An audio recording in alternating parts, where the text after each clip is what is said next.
So there I was at work just listening to Spotify. I had my playlist on Smart Shuffle, and as it was playing all these different songs, I heard the one song that pulled me into the rabbit hole that has now turned into a full on album review of Brat by Charli XCX. Girl, so confusing. So let me start off by saying this. I wouldn't say I'm very much into pop music, a pop head, or whatever you would call someone that loves pop. Pop connoisseur? Anyways, I'm definitely more into alt rock music and rap hip hop, if anything. But lately, thanks to the pop renaissance that's been going on, I've started to like pop music more. But specifically like hyperpop though.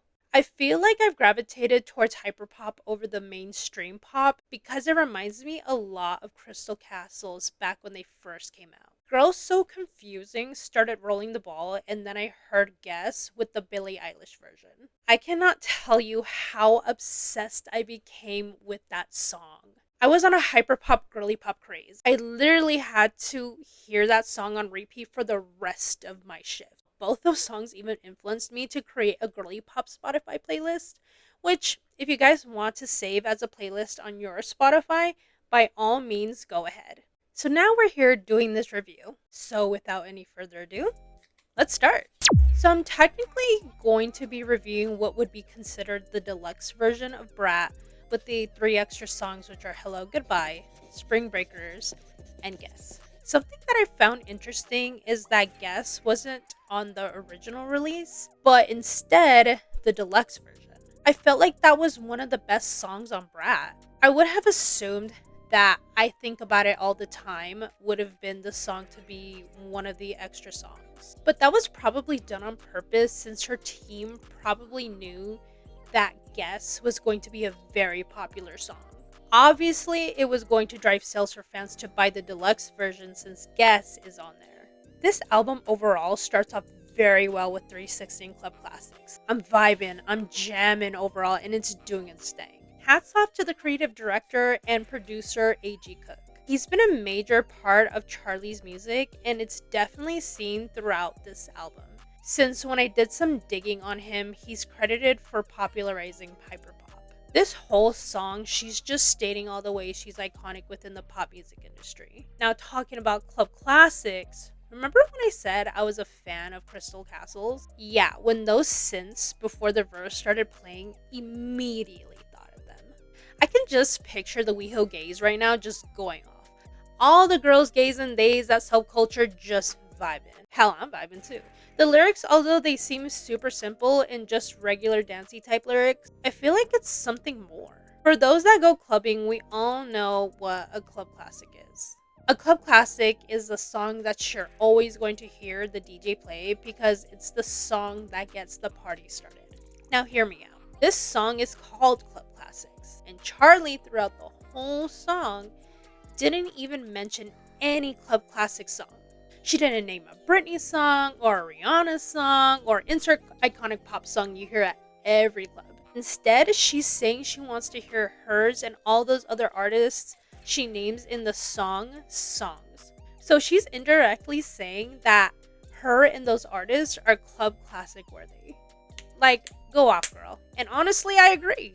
So Von Dutch, for those that don't know, back in the early 2000s, Von Dutch was this huge fashion brand that all the celebrities wore, most notably Paris Hilton. There's actually a documentary telling the history of the brand from the beginning inception to its demise. It was a cultural phenomenon, and the brand is seen as a representation of the whole Y2K aesthetic that's now started to become popular during the past few years. With that being said, this song title fits the whole vibe of this song. Like, if I could describe MySpace with a song, this would be it. The blasting synths, the drum beat is just...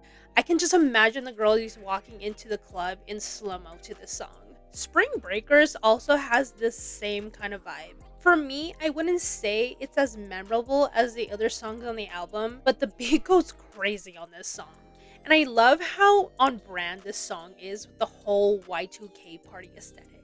B2B is also one of those songs that didn't really stick out to me. But I like the analogy she uses with B2B DJ sets and Charli being played by a guy who has another chick on the side while seeing her. Not only is it clever, but it's staying on brand with the album. I would say that this one is one of the more simpler songs on the album, but I feel that the music production and the vocal mixing helps elevate this track. I would say my favorite part of this song for me would be the verse. Her singing is really pretty, and mixed with the bass in the background, it adds a certain charm to the song. 365. So when I was listening to the album more, I made the realization that 360 and 365 have the same beat. The only difference is they made a few changes, like the pitch of the beat in the lyrics. But still, this song is such a bop. Such a girly pop, dance pop vibe. Perfect for going to the club.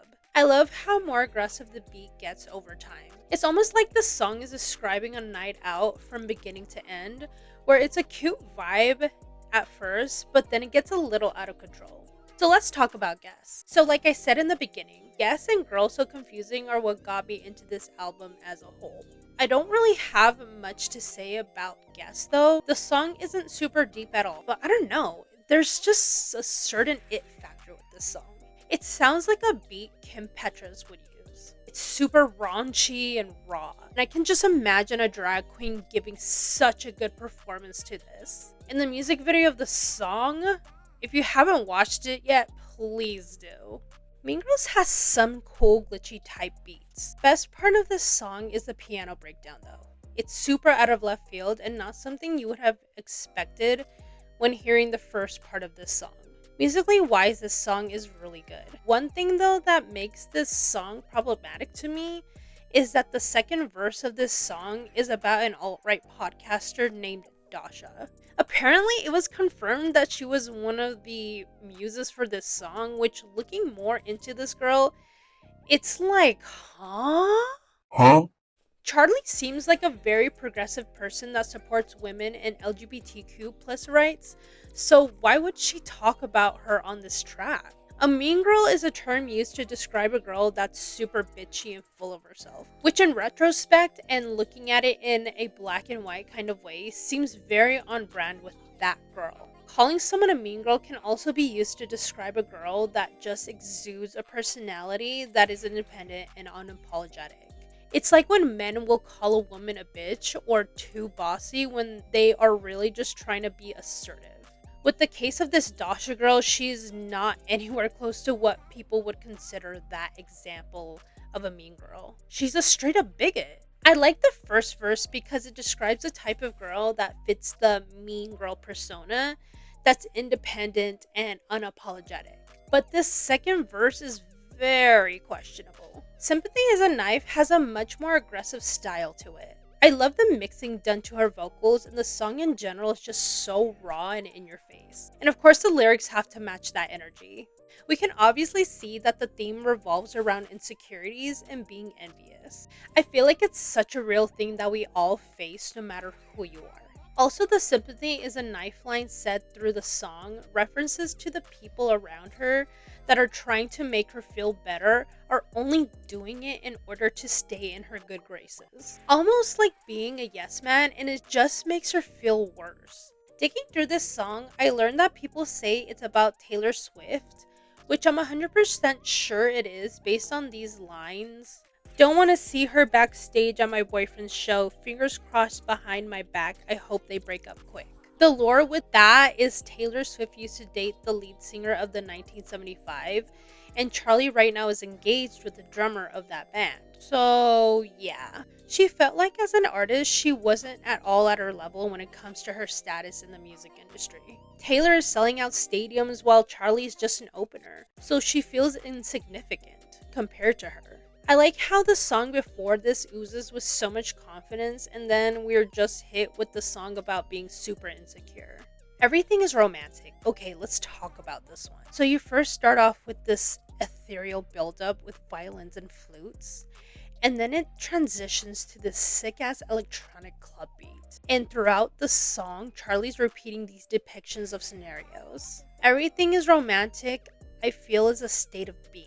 Something so simple can evoke really strong feelings, which is what makes it romantic.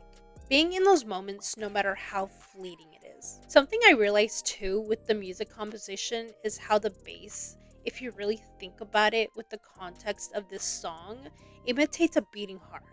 I don't think that was the intent though, but it seems fitting. Rewind describes feelings of nostalgia. I like how this song gives me this bedroom pop feel, and it just adds to what this song is talking about.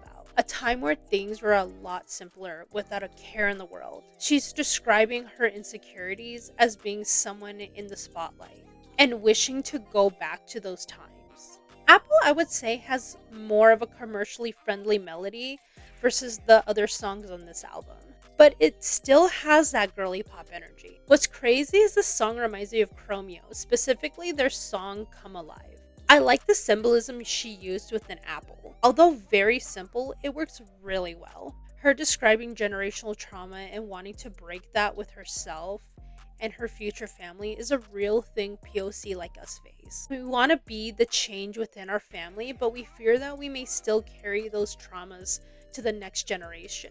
Which, speaking of next gens, I think about it all the time. As simple as this song is, this felt like such a personal song to me. Basically, everything Charli is talking about in this song are things that I have thought about now that I'm at that age where people expect you to have a kid already and enter motherhood. And it's not just me, but so many women in this same boat. Although a very personal song to me, it's not her strongest song from the album. I do think this song has its own charm, especially the way the composition of the song is. Feels like a MySpace type of song, but not in a bad way. So I is a tribute song and it's so beautifully done. It has this dreamlike ambiance, and the way she describes her relationship with Sophie in the lyrics are just so raw and vulnerable. The feelings of bitterness are felt throughout the lyrics of losing someone you wish you could still have more time with. She describes wishing that she would have gotten to know her more on a deeper level, outside of the studio. For not knowing her that well, it's actually pretty sweet that Charli made a whole song about her. Like, they didn't really know each other that well. Goes to show how special Charli thought Sophie was. This song even samples Sophie's song It's Okay to Cry.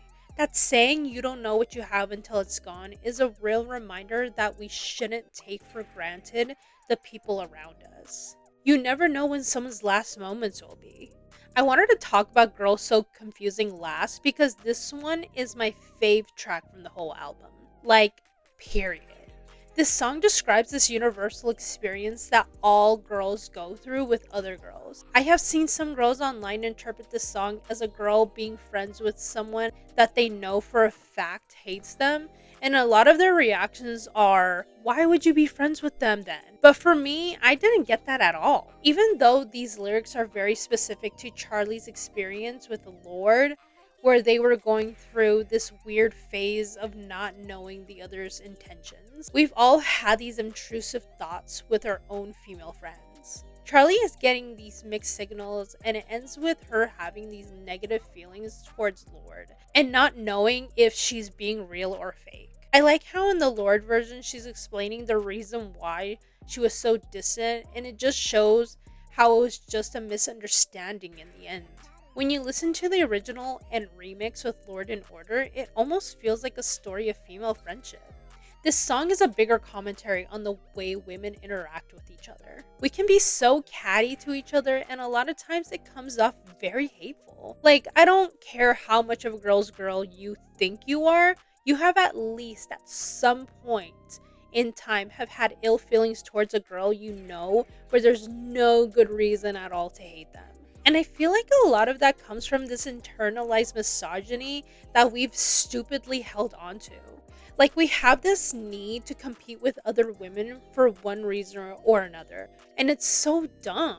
Going back to this song, I like how it breaks that cycle and ends with Lord and Charli putting it behind them and being friends. Of course, there will be times where you're gonna deal with fake ass hoes, but a lot of the times we are too quick to put our guard up at first glance. And there you have it, Brat by Charli Xcx. Overall, I would give this album an 8 out of 10.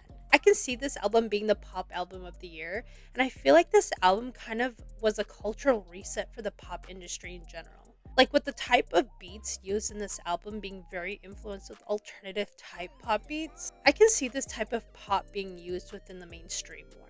But what did you guys think of this album? Did you like it, hate it, neutral? What were your fave tracks and which weren't? Let me know in the comments your thoughts. Also, don't forget to like and subscribe to my channel to see more videos like this. And with that, I will see you guys later. Bye! These contacts, I need to take them off like right now. They're so annoying. I'm gonna take them off very demurely. Oh, that feels so good. Oh, oops, I need to open that. Meep. Meep. Oh, okay. Me saying meep reminded me of Meep from American Horror Story, the sideshow. That's funny. Well, actually, no, that's not funny. Meep had a horrible, horrible end to his life. Oh, my eyes feel so much better. Thank God. Thank God. Yeah. Anyways, bye.